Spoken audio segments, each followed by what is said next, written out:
Et je lui dis, mais vous avez trouvé quelque chose? Enfin, voilà, je me posais des questions, normal. Et puis il tourne l'écran vers moi et il me dit, mais regardez. Il me demande même, et il m'a même demandé si j'étais enceinte. Je dis, mais bien sûr, il y a un mois auparavant, j'avais même la photo de l'échographie dans ma pochette euh, pour lui montrer que, enfin, je voulais que, puis en fin de compte, bon, je lui ai pas montré, mais c'est comme si j'étais pas, enfin, voilà, le monsieur, je crois qu'il savait pas trop où est-ce qu'il en était. Voilà, il était un peu perdu, je crois. Je crois que ce jour-là, il était perdu. Il se demandait ce qui se passait. Et puis, donc après, il y a plusieurs personnes qui sont arrivées et il y a eu donc le docteur, je ne me rappelle plus de son prénom, qui, comment dire, qui m'a posé des questions sur mes antécédents, tout ça, médicaux, si j'étais allergique éventuellement à un médicament, si je prenais un traitement. Et puis, comment dire. Et il y a aussi, entre-temps, une gynécologue qui est venue voir ce monsieur qui était un peu paumé. Et elle lui a montré, regarde, nanana. Bon, je ne savais pas ce qui se passait en fait, donc moi, je ne comprenais pas. Et puis, donc vient le moment où on m'emmène, je vais me faire opérer. Donc je préviens mon ami que je vais me faire opérer. J'avais mon téléphone sur moi, donc j'ai pu le prévenir.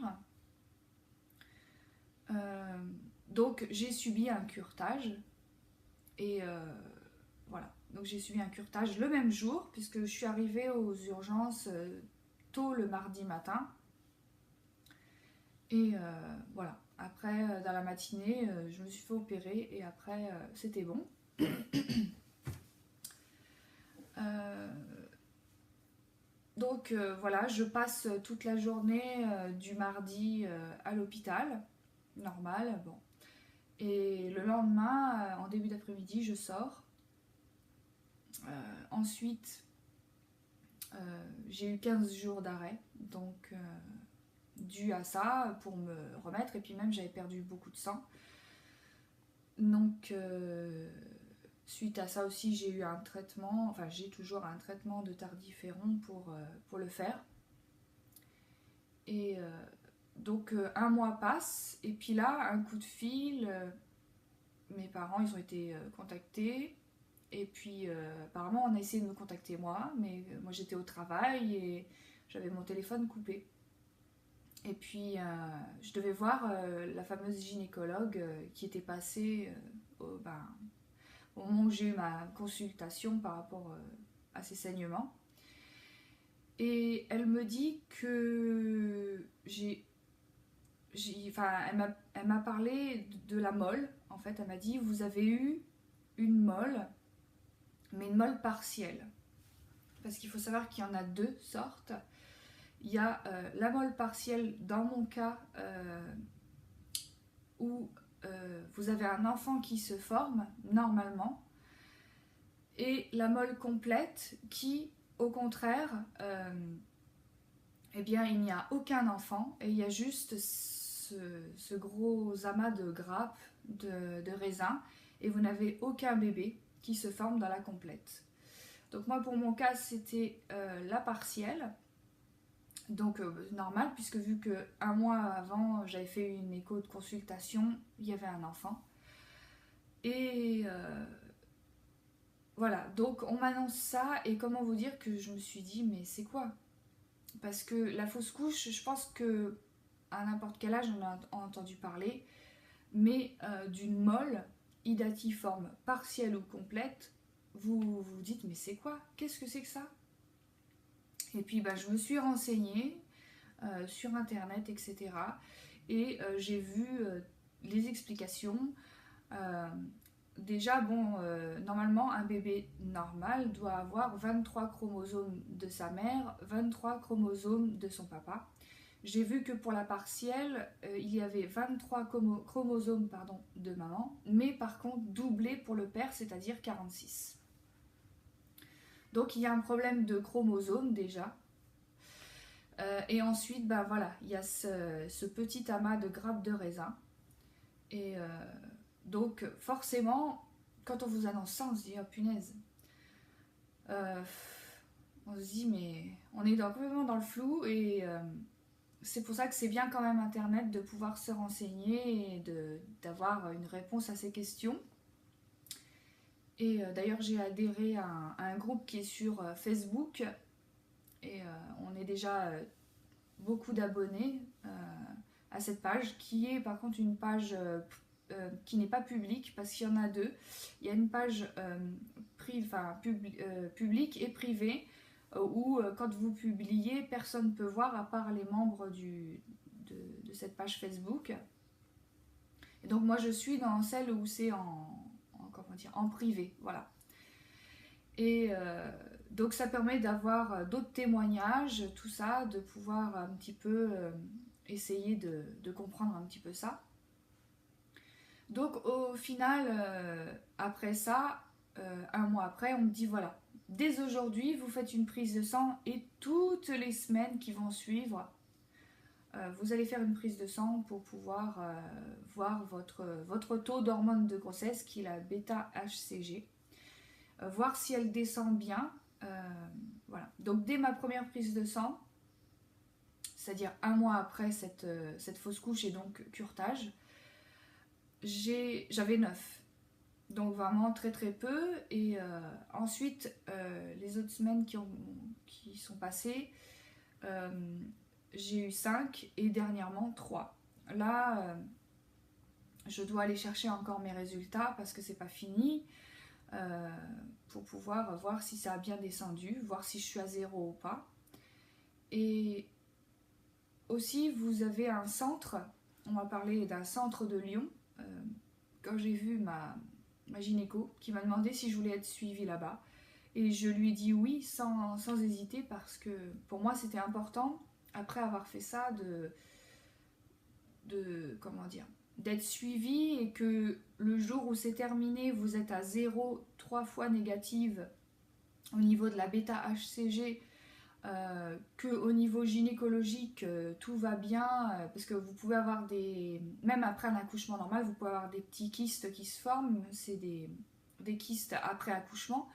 Moi, pour ma part, quand j'ai été la voir, j'avais un kyste, mais normalement un kyste fonctionnel, normalement qui doit s'en aller. Bon, pour l'instant, j'ai pas encore été la voir, mais voilà, je dois aller voir ça, en plus de mon taux que je dois surveiller. Et voilà, donc ça c'est mon expérience. Alors vous pouvez vous dire que ah bah tiens, elle est pas elle est pas très très émotive par rapport à ça, ou mais disons que chacun réagit de sa propre façon par rapport à son expérience, par rapport à sa situation. Il est vrai que c'est toujours dur quand un mois avant vous avez fait une écho et qu'il y avait un bébé et qu'il était vivant.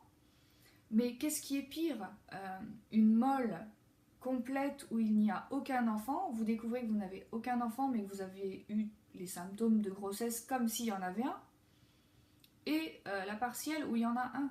Donc je trouve que dans ces situations-là, que ce soit une complète ou une partielle, que vous ayez un enfant ou pas un enfant en vous, je trouve qu'il n'y a aucune situation mieux que d'autres, dans le sens où la réaction est forte dans les deux. Vous vous dites j'avais un enfant ou je n'avais pas un enfant. Et là, il faut faire un deuil psychologique, ce qui n'est pas facile. Et disons que maintenant, je me sens prête à en parler. C'est vrai qu'il peut y avoir de l'émotion, c'est vrai. Mais à ce moment-là, voilà, je ressens l'envie d'en parler. Je n'ai plus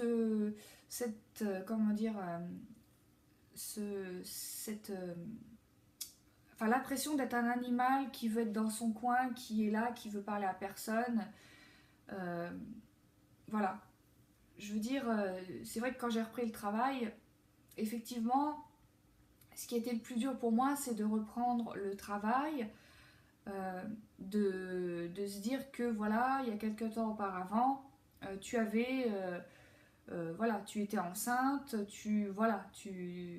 c'est la même chose que tu fais, que tu répètes et que tu étais enceinte en fait. Voilà, à ce moment-là, tu étais enceinte et... Mais bon, ça s'est passé, j'ai repris le travail et maintenant comment dire, on va dire que je relativise, même si parfois j'ai des moments où je me dis pourquoi moi, euh, pourquoi, voilà, après une grossesse normale, tu développes une molle. Donc, ouais, c'est dur et en plus quand on te dit que c'est rare, et il y a des cas, enfin des personnes où c'est arrivé, où vous avez une deuxième molle au moment où vous voulez refaire un enfant. D'ailleurs, sur la page Facebook, il y a une femme à qui c'est arrivé. Et franchement, deux molles, déjà une, faut encaisser. Mais alors deux molles. Donc ça peut arriver aussi une deuxième fois, mais c'est très très rare. Ou alors ce qui peut arriver, c'est simplement des fausses couches, classiques on va dire, mais pas de molle. Donc j'espère que ma vidéo, je vais pas dire que vous aura plu, mais au moins toutes les femmes qui vont tomber sur cette vidéo puissent être informées parce que je trouve qu'on n'est pas bien informé. On devrait être informé des risques d'une molle, il n'y a pas que la fausse couche, il n'y a pas que le côté positif de... Bien sûr, bon, on voit que ça quand on est enceinte, mais il n'y a pas que ça. Il faut, je pense, plus informer les femmes sur éventuellement les symptômes qu'elles peuvent avoir. Et puis surtout, être informée sur cette molle, quelle qu'elle soit, partielle, complète, invasive. Enfin, voilà, il faut être informé. Je trouve qu'on est vraiment... on vous annonce ça, mais c'est tout. Le docteur va pas vous... Enfin, je veux dire par là, on va pas vous aller plus loin au niveau des explications. Et toujours, ça va être dans leur jargon médical. Et c'est tout. Pas plus. Donc... je vous invite en tout cas, si vous êtes une personne qui n'avait pas adhéré à la page Facebook de la molle idatiforme, qui est, je précise, en privé, où vous devez demander l'autorisation pour être membre. Je vous invite à y aller parce qu'il y a des témoignages, vous pouvez vous retrouver dedans, dans les témoignages de ces personnes, trouver du soutien, et c'est ce qui est le principal, je pense, quand on a une molle. Voilà, de savoir, d'avoir des témoignages et de pouvoir un petit peu pouvoir s'appuyer en fait sur ces témoignages et voilà, pouvoir être entre guillemets rassuré ou non, mais voilà, ça fait du bien, voilà, d'avoir un dialogue avec des gens avec qui c'est arrivé, tout simplement. Voilà. Donc, comment finir cette vidéo? Bien, je dirais, prenez note voilà, de ce que je vous dis, comment dire, que c'est quelque chose qui n'est pas facile, mais qu'il faut passer. Si vous ressentez le moment, enfin, comment dire, le moment d'en parler, d'en parler à un psy ou de... Faites comme vous voulez. Moi, ce n'est pas mon cas, j'ai pas envie de parler de ça. J'en parle déjà assez autour de moi, que ce soit au travail ou... Ça me fait du bien, voilà, d'en parler. Mais voilà, n'hésitez pas si ça vous arrive à vous, comment dire, à vous renseigner, à parler, enfin voilà. Restez pas toute seule, même si au début vous avez envie d'être seule, vous n'avez pas envie d'être comment dire, d'être embêté, on va dire. Voilà. Bah écoutez, sur ce, je vous souhaite à toutes et à tous une bonne journée. Et puis je reviendrai pour une autre vidéo.